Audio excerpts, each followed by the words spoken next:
میرے بھائی جب بھی بات کہنی ہے زبان کے ذریعے وہ بات کہیں جس میں اللہ کی بھی رضا ہے، اس کے رسول کی بھی رضا ہے، جس میں اللہ کی بھی خوشی ہوتی ہے، اس کے رسول کی بھی خوشی ہوتی ہے۔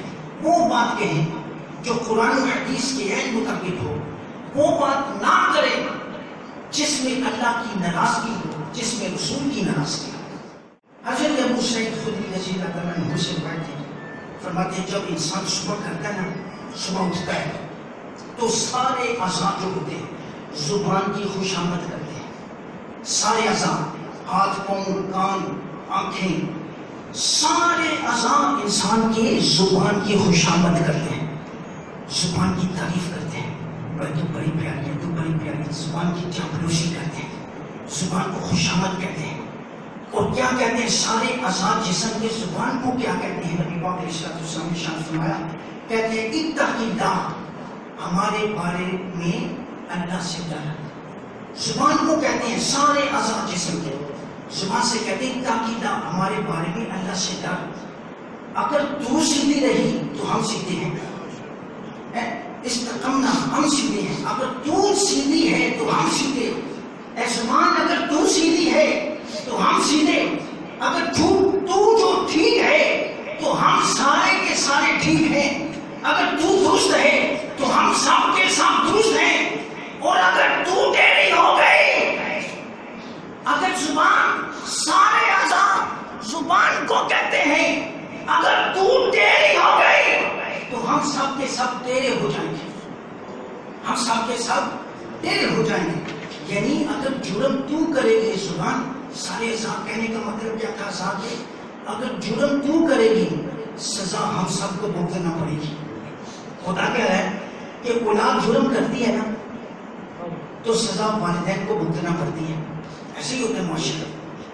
بچے نے قتل کیا، بچہ گھر میں نہیں، باپ کو اٹھا کے لے گئے۔ بچے نے کوئی غلطی کی تو باپ کے اوپر انگلی اٹھتی ہے، تو باپ کے اوپر انگلی اٹھتی ہے۔ اس لیے ماں باپ کہتے ہیں بچوں اگر تمہاری عزت ہے تو ہماری عزت ہے، اگر تمہاری عزت نہیں تو ہماری معاشرے میں عزت ہے۔ والدین کی عزت تب ہوتی ہے جب اولاد کی عزت ہوتی ہے، جب اولاد کی عزت نہ ہو تو والدین کی عزت کو نہیں کرتا، والدین کی عزت کو نہیں کرتا۔ عزت تب کرتے ہیں جب اولاد کی بھی عزت ہوتی ہے۔ اس لیے اپنی اولاد کو پالش کیا کریں، اپنی اولاد کو دین کی طرف لے کر آئے۔ تو زبان کی سارے اعضاء خوشامد کرتے ہیں کہ اگر تو ٹھیک رہی، تو سیدھی رہی تو ہم سب کے سب سیدھے رہیں گے، اگر تو ٹیڑھی ہو گئی تو ہم سب کے سب ٹیڑھے ہو جائیں گے۔ زبان کی وجہ سے انسان کا سارا جسم جہنم کی طرف جائے گا، اور زبان کی وجہ سے، ایک کلمے کی وجہ سے انسان کا سارا جسم جنت کی جگہ پہنچ جائے گا۔ سبحان اللہ۔ اس لیے میرے بھائی اپنی زبان سے جب بھی کوئی الفاظ کہیں تو اچھا کہنا چاہیے۔ سب سے پہلے زبان کا پہلا ادب کیا ہے کہ عقیدے کی حفاظت کرنی چاہیے، اپنا عقیدہ درست رکھیے۔ یعنی انبیاء کرام علیہ السلام کی تعظیم کیا کریں، صحابہ کی تعظیم کیا کریں، اہل بیت کی تعظیم کیا کریں، تابعین، تبع تابعین، ائمہ دین، بزرگان دین، محدثین کرام، اور یہ کرام کی عزت کریں۔ اگر ان کی عزت کریں گے، یہ عقیدے کی سب سے پہلی بات ہے۔ اگر عقیدہ درست ہوگا اور زبان سے ان ہستیوں کے بارے میں اچھی بات کہیں گے تو یقیناً ہم جنت کے مستحق قرار پائیں گے۔ آدم علیہ السلام کو شیطان نے سجدہ نہیں کیا، اس نے اللہ کو سجدہ کیا، آدم علیہ السلام کو نہیں کیا۔ رسول کی تعظیم نہیں کی، رسول کا ادب نہیں کیا، اللہ کے کہنے پہ رسول کا ادب نہیں کیا، تعظیم نہیں کی۔ اللہ نے فرمایا واستکبر وکان من الکافرین، تو میری بارگاہ سے نکل جا، تو کافروں میں سے ہو گیا ہے۔ تو میرے بھائی جو رسول کی تعظیم نہیں کرتا، ادب نہیں کرتا، اللہ کو اس کی عبادتوں سے کوئی بھی سروکار نہیں ہوتا۔ شیطان کتنا عبادت گزار ہے، تعظیم نہیں کی اس نے اللہ کے رسول کی، نبی کے آدم علیہ السلام کی۔ تو جناب من کیا ہوا؟ واستکبر وکان من الکافرین، کافروں میں سے ہو گیا، کافروں میں سے ہو گیا نا۔ تو تعظیم سب سے پہلے زبان سے تعظیم کیا کریں، ادب سے بات کیا کریں، انبیاء کرام کے بارے میں، اہل بیت کے بارے میں، نبی پاک علیہ السلام کے بارے میں، صحابہ کے بارے میں، تابعین کے بارے میں، تبع تابعین کے بارے میں، ائمہ دین، بزرگان دین اور کرام کے بارے میں تعظیم کیا کریں۔ جب بھی زبان سے کلمہ کہیں ان کے بارے میں اچھی بات کہا کریں، اس میں ہی ہم سب کی نجات ہے۔ پھر ہوتا کیا ہے، بس اوقات ایسا ہوتا ہے کوئی بندہ اگر گھر میں سے جس نے داڑھی رکھی ہو نا، تو گھر والے کیا، رشتے دار، دوست احباب کیا کہتے ہیں، بھائی اس نے داڑھی رکھی ہے، اس نے داڑھی اپنی کٹوا، ایسے کہتے ہیں کچھ لوگ۔ بھائی یہ تو دیکھو، داڑھی کٹوانے سے پہلے زبان سے یہ جملہ ادا کرتے وقت یہ سوچو تو صحیح، یہ تم نے کس پہ حملہ کیا؟ اس بندے پہ حملہ نہیں، بلکہ سنت مصطفیٰ پہ حملہ ہے۔ بھائی داڑھی رکھنا سنت مصطفیٰ صلی اللہ علیہ وسلم۔ جو کسی کو کہے داڑھی کٹواؤ، اپنے بچوں کو کہے، تو اس نے بچے کی توہین نہیں کی، اس نے سنت مصطفیٰ کی توہین کی ہے، سنت مصطفیٰ پہ حملہ کیا ہے۔ کیونکہ داڑھی رکھنا یہ صحابہ کی سنت ہے، نبی پاک علیہ السلام کی سنت ہے، تو داڑھی کو رکھیں۔ اور پھر دوسری بات، یار اس نے تو امامہ ڈالا ہوا ہے، میں اپنی بیٹی کا نکاح اس سے نہیں کروں گا، یار اس کا لباس تو اسلامی ہے، یار یہ تو 5 وقت کا نمازی ہے، یہ تو کاروبار نہیں کرتا، میں اپنی بچی کا نکاح اس سے نہیں کروں گا۔ میرے بھائی یہ تو دیکھو، اگر وہ امامہ ڈالتا ہے، سر پہ ٹوپی رکھتا ہے، سر کو ڈھانپ کے رکھتا ہے، اسلامی لباس پہنتا ہے، یہ دیکھو کہ یہ اس کی توہین نہیں، یہ سنت مصطفیٰ پہ حملہ ہے۔ تو جب بھی زبان سے الفاظ ادا کریں نا، تو سوچ سمجھ لیا کریں، یار اس نے داڑھی رکھی، اس نے اسلامی لباس پہنا، اس نے ماما ڈالا ہوا، اس نے ٹوپی ڈالی، خود اپنے آپ پہ غور و فکر کریں، ہم نے کیا کیا ہوگا؟ کیا ہم نے داڑھی رکھی؟ کیا ہم نے سر پہ ٹوپی ڈالی، سر کو ڈھانپ کے رکھا؟ کیا ہم نے اسلامی لباس پہنا؟ کیا ہم اپنی زندگی کو شریعت اسلامیہ کے مطابق بسر کر رہے ہیں کہ نہیں کر رہے؟ تو کسی کو کیا بات کریں، جو بھی بندہ الفاظ مجھ سے کہتا ہے، فرشتہ فوراً فور لکھ لیتا ہے اس نے فلاں گناہ کیا ہے۔ اس لیے جب بھی بات کریں سوچ سمجھ کے کیا کریں۔ داڑھی پہ حملہ در حقیقت سنت مصطفیٰ پہ حملہ ہے، اسلامی لباس پہ حملہ در حقیقت مصطفیٰ کی سنت پہ حملہ ہے، امامے پہ حملہ در حقیقت سنت مصطفیٰ پہ حملہ ہے۔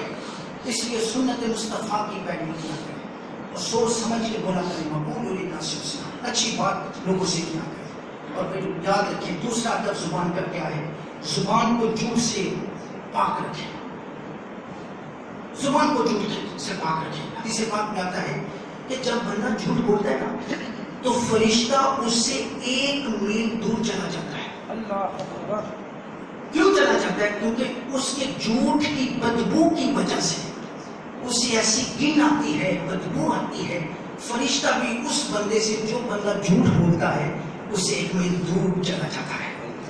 اس لیے بھائی آج انسان کاروبار کرتا ہے، ایکسپورٹ امپورٹ کرتا ہے، تجارت کرتا ہے، جھوٹ،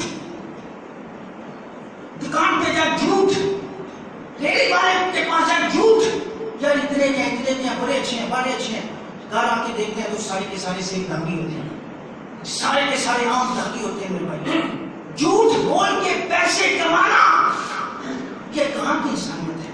اس رزق میں برکت نہیں ہو سکتی، اس تجارت میں برکت نہیں ہو سکتی، جو کاروبار، جو بزنس، جو تجارت، جس تجارت میں، جس کاروبار میں فریب ہو، دھوکہ ہو اور جھوٹ ہو، اس میں برکت نہیں ہوتی۔ اور پھر نبی پاک علیہ السلام کی حدیث پاک ہے، حدیث میں آتا ہے جو تاجر سچ بولتا ہے، تاجر سچ بول کے کاروبار کرتا ہے، نبی پاک علیہ السلام نے ارشاد فرمایا قیامت کا دن ہوگا، وہ بھی نبیوں کے ساتھ اٹھے گا، وہ بھی شہیدوں کے ساتھ اٹھے گا، وہ بھی صدیقوں کے ساتھ اٹھے گا، وہ بھی شہداء کے ساتھ ہوگا، وہ بھی نام یافتہ حضرات کے ساتھ ہوگا، جو تاجر سچ بولتے کاروبار کرتا ہے۔ میرے بھائی سچ میں برکت ہے۔ تو یاد رکھیں کہ جب بھی منہ سے زبان سے کوئی بات کہیں، کلمہ کہیں، تو کوشش کہا کریں وَقُولُوا لِلنَّاسِ حُسْنًا، اچھی بات کہیں، وگرنہ خاموش ہے۔ زبان سے جب کوئی بات کریں تو اچھی بات کہنی چاہیے، یار فلاں بڑا اچھا تھا، فلاں بندہ بڑا اچھا تھا، اچھی بات کہنی چاہیے، زبان سے اچھی بات کہنی چاہیے۔ وَقُولُوا لِلنَّاسِ حُسْنًا، لوگوں سے اچھی باتیں کہنی چاہیے، کوشش کریں جب بھی زبان سے بولے تو اچھی بات کہنی چاہیے، وگرنہ خاموشی۔ نبی پاک علیہ السلام نے ارشاد فرمایا من صمت نجا، جو بندہ خاموش رہا وہ نجات پا گیا۔ سبحان اللہ۔ تیسرا ادب زبان کا کیا کہ اپنی زبان کو غیبت سے محفوظ رکھیں.